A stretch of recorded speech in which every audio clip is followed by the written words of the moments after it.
Oklahoma. Jeff, can you tell me a little bit more about yourself? Yeah, you bet. So I'm a 53-year-old Democrat who retired from the Air Force on September 1st of 2025.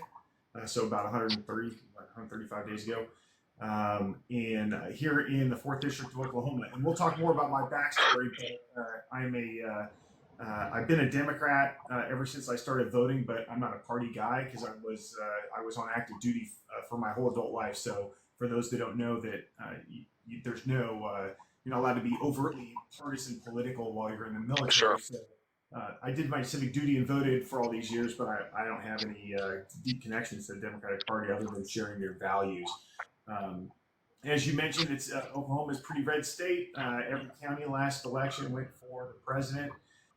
We've had about 30 years of pretty difficult politics here, and there's a lot of reasons for that. There's a little bit of gerrymandering here. This is a somewhat gerrymandered state. It's not the worst of them, Hmm. but there are definitely blue places here in Oklahoma. I live in one of those. I live in Norman, Oklahoma, which is where the University of Oklahoma is.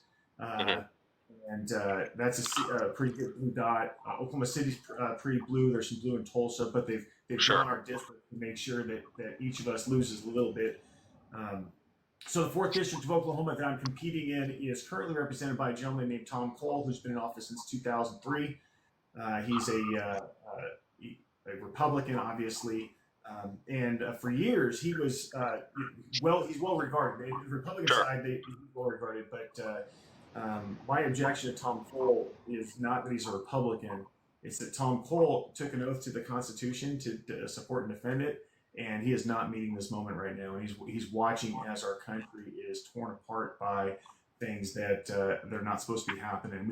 I'm happy to talk at length about any of those things, but the big Sure. picture is I'm a guy who entered politics somewhat reluctantly. My goal in retirement was to grow my hair out and to go walk the vacation trail with my wife, right? So I'm doing this because I feel